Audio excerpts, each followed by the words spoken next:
Talbot opens his eyes in a daze, sitting in a wooden chair, slowly returning from a journey half remembered. He remembers the flowers and luminous colors, blue and purple, glowing and dripping with a strange nectar-like fluid. The strange blue and purple flowers from another world. He heaves a groggy sigh and isn't sure if he traveled at the speed of thought to defy time and experience a moment from the future, or if it was all some elaborate fantasy put together by his imagination with an unremembered assortment of past memories. Either way, it felt real, and that, for the time being, was enough.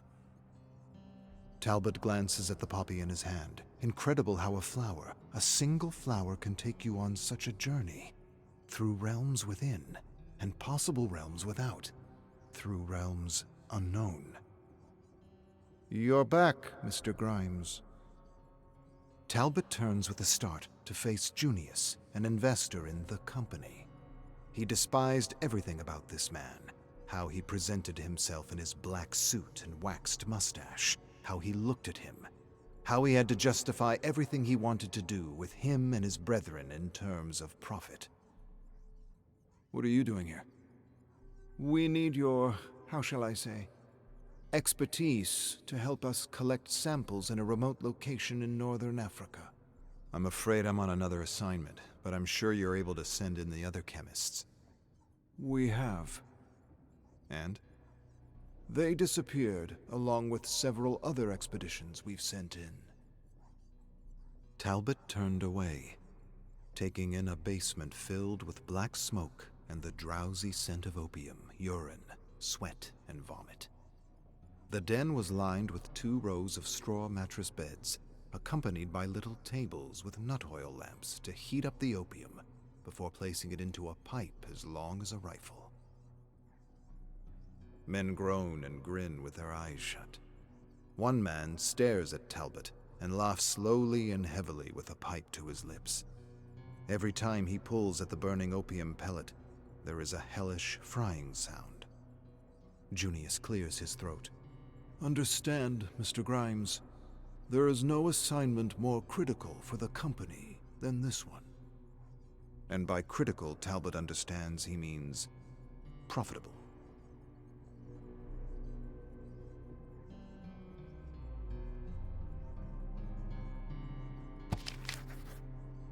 Junius hadn't been exactly right.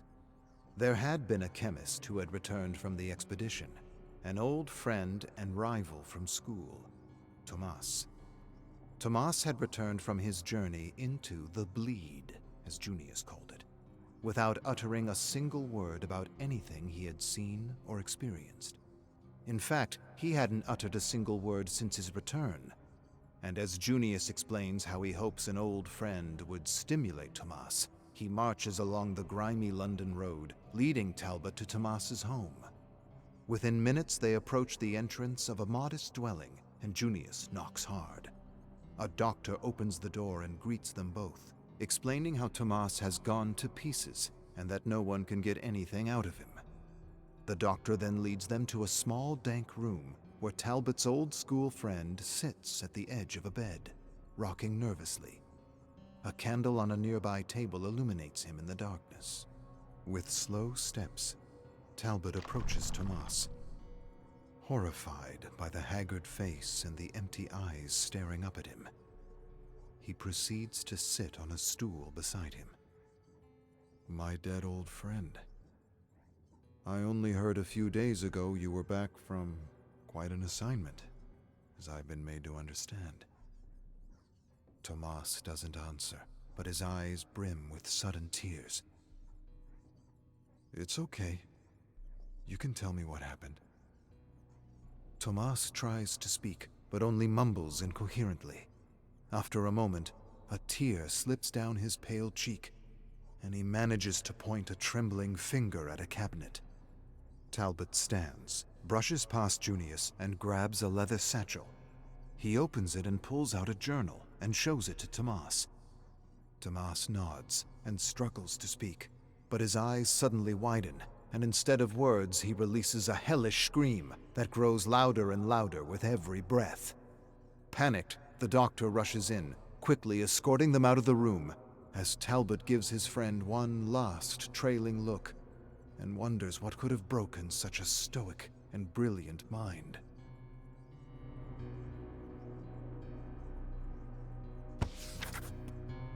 Talbot sits in a horse-drawn carriage reading the notebooks.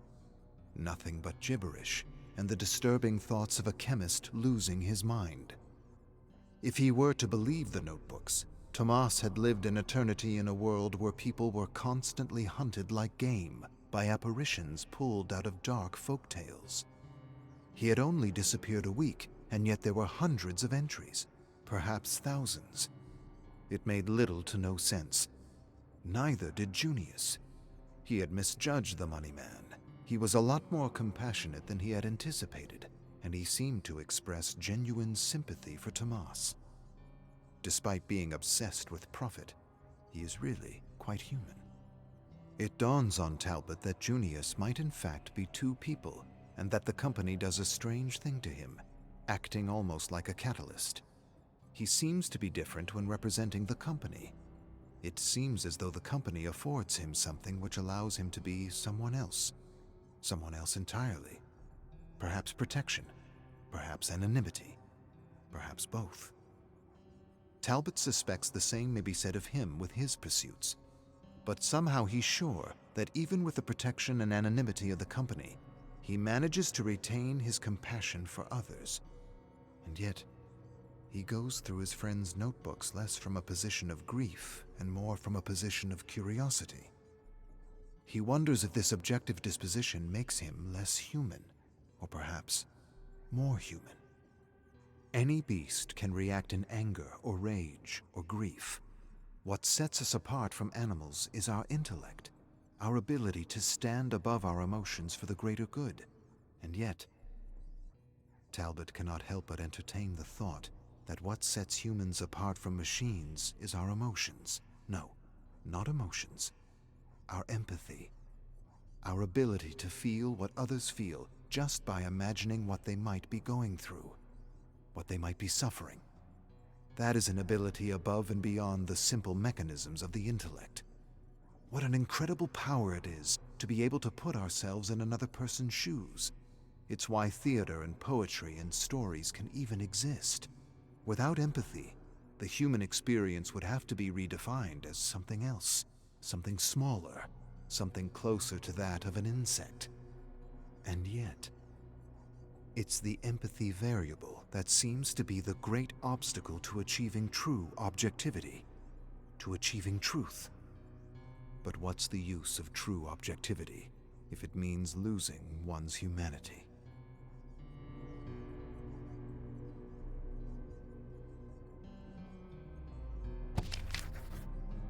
Talbot isn't sure how long he's been in this small dinghy up the river under a scorching white African sun with an escort of soldiers, company soldiers. The company's so big it is one of the largest mercenary forces in the world. Impressive, really. And secretly, he admires the fact that they do what they want when they want, without consequence or fear of tarnishing the reputation of king and country. He stares at the soldiers as they lounge about the stern, young, callous men who found a place to hunt, kill, and torture human beings with anonymity. The cook, Oswald, talks about rebellions he's put down in various colonies, as well as the wonderful dishes he's discovered from other lands. Calder is a known tracker who's captured several dissidents and showed us a collection of severed ears he took from the scoundrels. Dallin fills the silences with stories about his fiancée.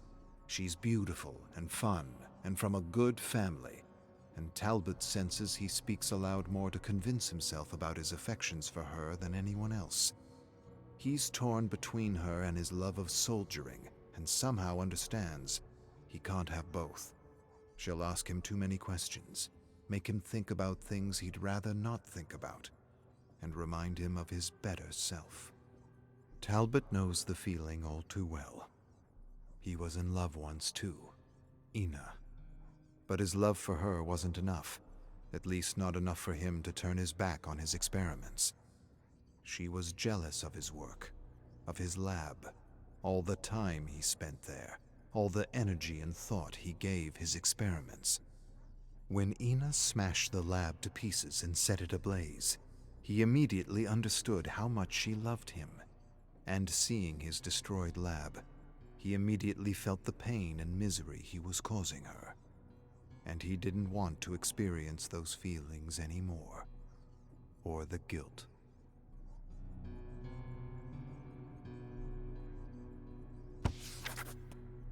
Riding a camel under a blistering sun, Talbot wipes beads of sweat from his brow and follows Calder and the other soldiers to a sprawling camp of tents covered in sand. They quickly halt as a man in desert attire approaches them, introducing himself as Farley. Talbot dismounts and they exchange pleasantries. Then Talbot follows Farley across the camp, past countless cooking fires surrounded by whispering company men, and into the largest tent. Farley turns to Talbot. I would like to say that all this is not, how should I put it, conventional. What I share with you must never be spoken of with anyone else. Talbot nods slightly. Farley walks over to the back of the tent and lifts a flap to reveal a huge mass of black fog in the distance. Strange purple and blue light emanates from within. What is that? What am I looking at? Farley stares at the mass of fog. We refer to it as the bleed.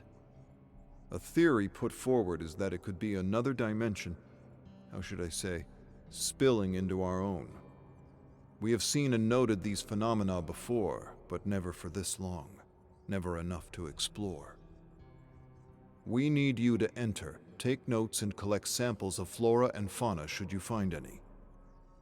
Talbot peers intently at the barrier of fog. You believe this to be another dimension? We don't know what to think, and that is precisely why we sent for you, Mr. Grimes. You could have chosen more experienced chemists. There are several. We did. They never returned, and we are certainly concerned for their well-being. But if you could find a way to collect and bring back samples from this anomaly, their sacrifice would not have been in vain. Talbot furrows his brow. Farley sighs, closes the flap, and faces Talbot. We would even consider your proposal to improve, how should I say, the quality of your experiments. That is to say, we could certainly find a way to give you access to the test subjects you desire. The king would have our heads. My dear Mr. Grimes, we do not answer to the king.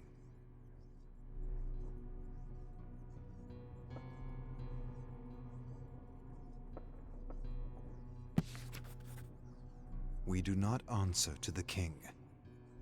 Talbot considers the implications of those words over and over again as he prepares his leather satchel with his notebook, tools, and vials.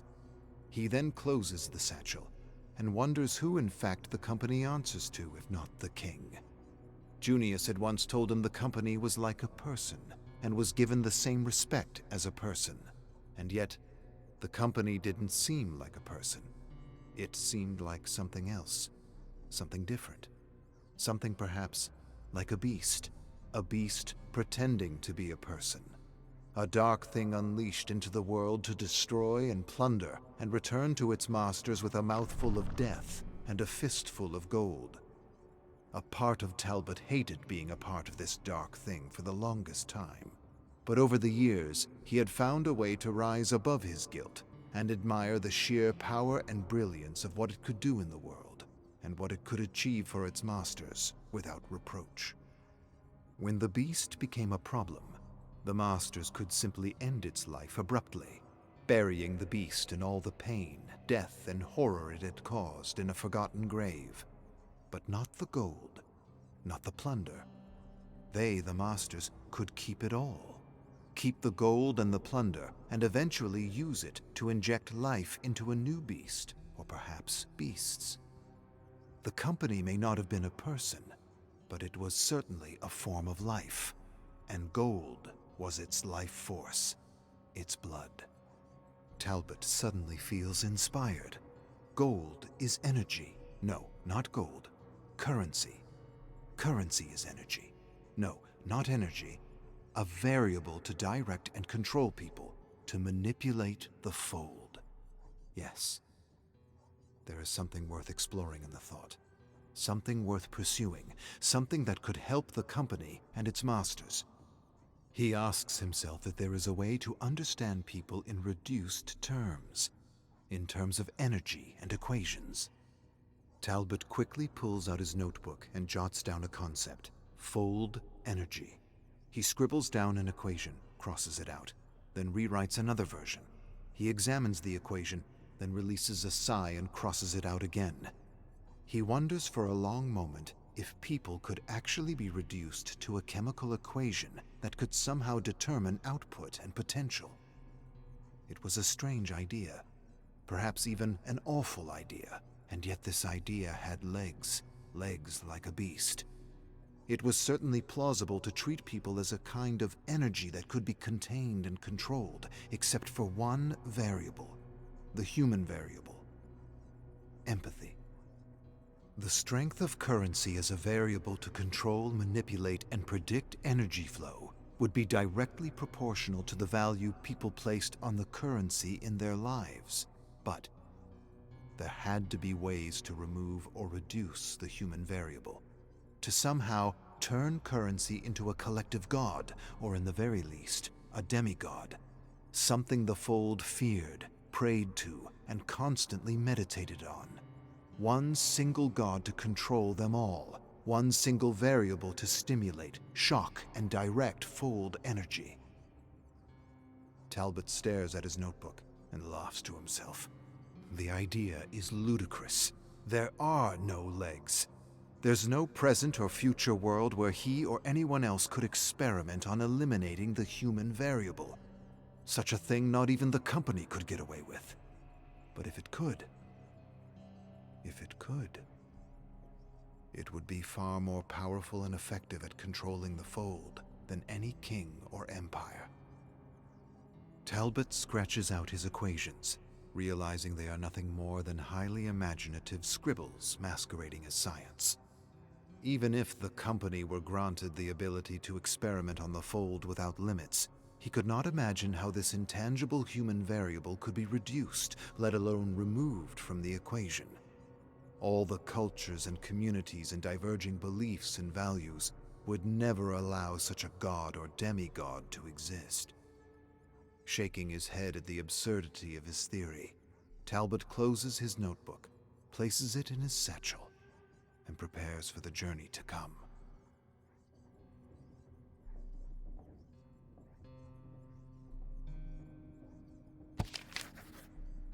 Talbot leads his retinue toward a wall of fog, ignoring the gasps and sighs behind him.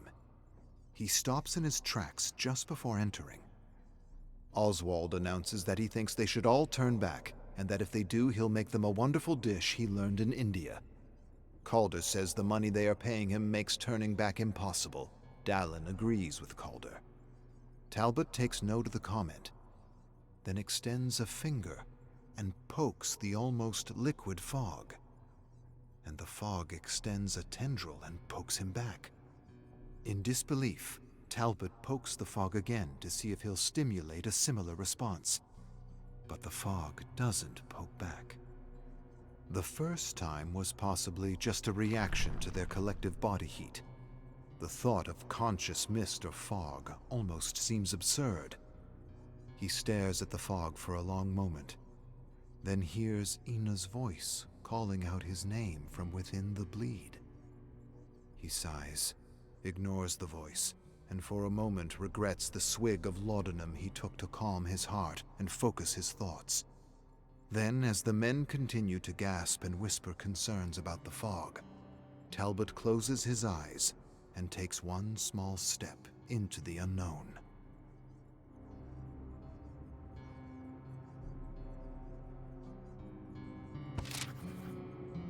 Talbot opens his eyes to find himself staring at strange, luminous blue and purple vines attached to volcanic rock formations he strangely recognizes. Large crows he barely recognizes circle and caw in the dark sky. 2 company soldiers step up beside him with their eyes wide with disbelief. Talbot turns to Calder and Oswald. He scrutinizes the passage of fog behind them, waiting for Dallin to push through. "Where's your friend?" Calder and Oswald realize they lost Dallin and proceed to wave the fog and call out his name. Then Calder moves into the fog, but Talbot grabs his shoulder, stopping him. "We are not where we think we are." Calder pulls away from Talbot. "I'm not sure what that's supposed to mean." "We can't just leave him." Talbot approaches the fog separating them from the camp. "My thoughts are that he turned and returned to camp." Calder and Oswald exchange a look with Talbot. Then Calder steps forward and leads them into the blue and purple gloom. They soon approach a wall of vines with a luminous blue nectar-like substance flowing through veins blocking their path. Talbot reaches up and gently pulls a petal from a small flower and places it in a vial. Calder withdraws a machete with a high-pitched ring, and the vines seem to suddenly tremble. Talbot senses something amiss and grabs Calder's arm mid-swing. "Not the best idea." "Nonsense." Calder yanks his arm free and savagely cuts a path through the vines as a purple substance splatters all over him. Instantly, the butchered vines shrivel up and disintegrate like embers into small puffs of fog. Talbot watches with his mouth hanging, as the other vines seem to retract from Calder, as though conscious of his lethal intentions. They seem to be retreating from a threat. Calder nudges Talbot and gestures for him to snap out of his trance. But as he takes a step forward, the volcanic rock below his feet suddenly cracks open. Black fog spews out, and a thick vine slithers out and touches Calder's boot. Before Talbot can stop him, Calder stamps the vine like a snake. He laughs and shakes his head as the vine snaps alive, wraps around his ankle, and rips his leg off with impossible power. A fountain of hot arterial blood sprays the cold darkness as Calder screams in agony. Talbot swallows hard as Oswald panics to help the tracker. He moves past the screaming man and stares at the retreating vines with mingled curiosity and disbelief. It might be that this other realm is very much conscious, a living realm, analyzing and testing them. To what purpose, he isn't sure, but screams suddenly interrupt Talbot's thoughts. He turns on Calder and suppresses an impulse to yell at him. He's likely in excruciating pain and didn't mean the interruption. He quickly puts on an expression of concern and kneels by his trembling body, wondering how long a person can live without a leg. Oswald cries that they should take him back to camp, but Talbot's unwilling to compromise his one opportunity to observe and study what no chemist has ever observed or studied before. Yet he doesn't want to waste time arguing with Oswald. He simply wouldn't understand. He tells Oswald he needs to dress Calder's wounds before they can carry him back to camp. Oswald nods agreement as Talbot withdraws a bottle of laudanum, his concoction, a mixture more powerful than anything any company has ever produced. He places the bottle to Calder's lips, tells him the serum will ease the pain, and he proceeds to pour the contents down his trembling mouth. Within moments, Calder stops shaking, and his eyes roll back as he issues his last breath. Talbot allows a small grin, and he suddenly feels the barrel of a pistol at the base of his head. "What did you do to my friend?" Talbot closes his eyes and waits for death.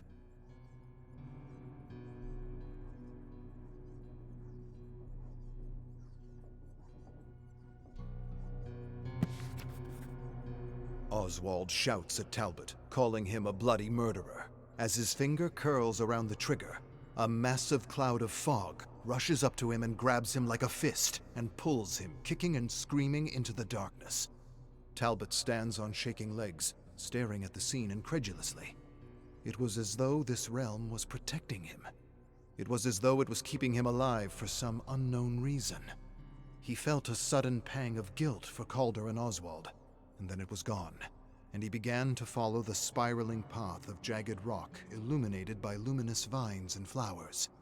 He followed it for a long while when he heard her voice again. It couldn't be. Ina. He stopped, turned round and round, searching desperately. This time he was sure it wasn't the laudanum. It was this place. It wasn't protecting him. It was messing with him, playing with him like a cat does a mouse. He closes his eyes, covers his ears, and continues to follow the spiraling purple path.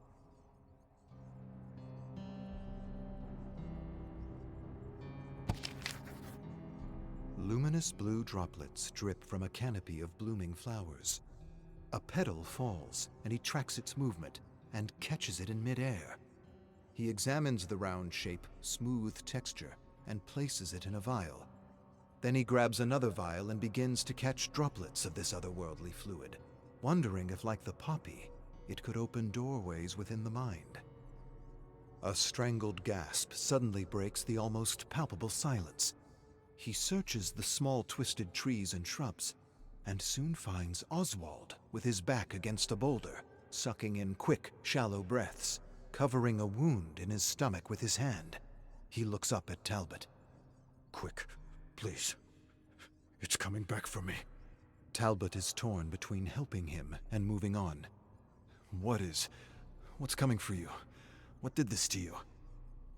Talbot takes a shuddering breath and kneels beside Oswald, opening his satchel and searching for thread to stitch him up. "It's hunting us. The man-beast. Nothing hurts it. Nothing. I shot it, cut it, stabbed it, and it continued after me." "Save your strength." "I found the others. They're alive. This thing. It's making something with them." Talbot retrieves the thread and begins to stitch up the gash. He turns to the satchel, and his eyes take in the luminous blue fluid he collected from the vines and flowers. He's not sure what it does, and he knows it will be a while before he does. Talbot stares at Oswald. He can't do it. He shouldn't do it, and yet, this is an emergency. He must do what he can to help him, even if it means taking a chance on an untested serum. He almost has no choice. He hesitates, then grabs the vial and stares at it. He knows he's lying to himself. He knows there are other ways to help him.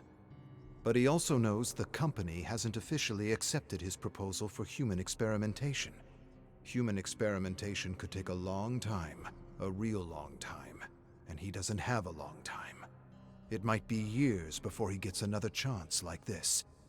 He could administer a drop, just a drop, and see what medicinal properties the nectar-like secretion may or may not have. The secretion is a gift from another world. Last thing he wants is to spend years staring at the vial collecting dust on a wooden shelf in his laboratory, while the company debates the merits of his proposal. In fact, they'll be grateful he took the initiative. Slowly, he lowers the vial to the wound. He tilts the lip slightly and lets a tiny drop slip out into the sticky wound. He waits for his blood to absorb the secretion and watches ever closely. At first, nothing seems to happen. Then, all at once, Oswald's face twists in horror as his body warps. A fiery blue light burns through him as blue and purple sacs begin to cover his body. Talbot stares, amazed. He's never seen anything like it. It's incredible. One drop shocked his entire system within a few minutes. The mutation and energy release alone seemed impossible, and yet there it was, right in front of him.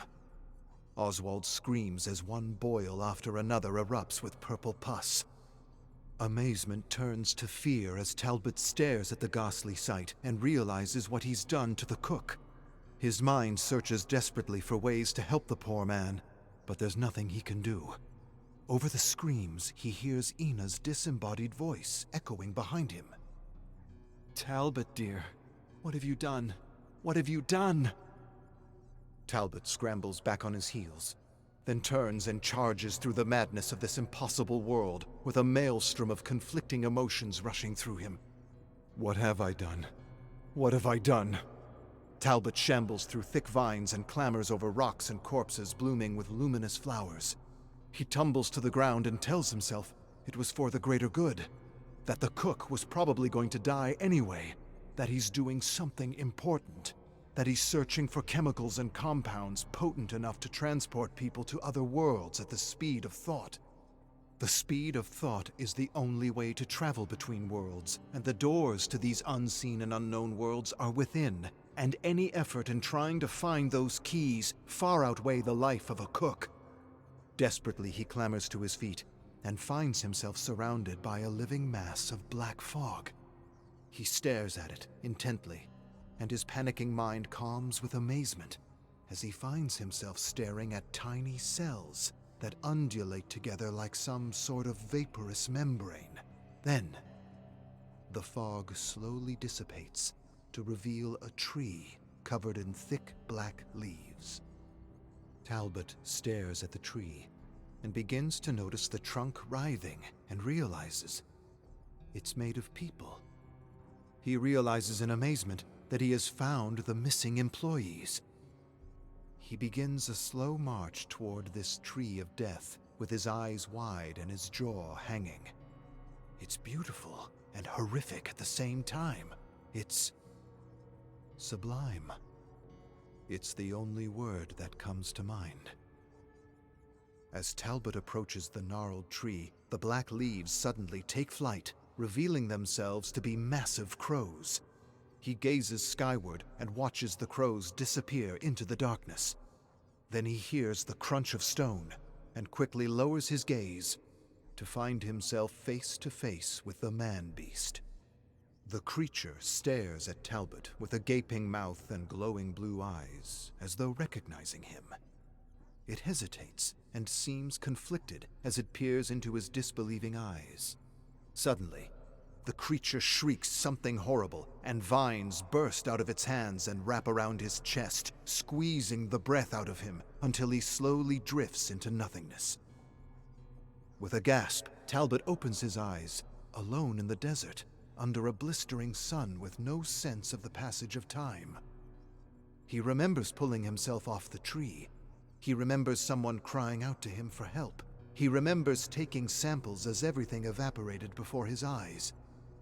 Then he remembers walking and collapsing under a scorching white sun, wondering if he was going to suddenly wake up in another world, or perhaps in an opium den. Talbot struggles to sit up as a mirage of men on camels gallop toward him. He looks down to his clenched fist, opening it slowly to reveal a blue and purple flower.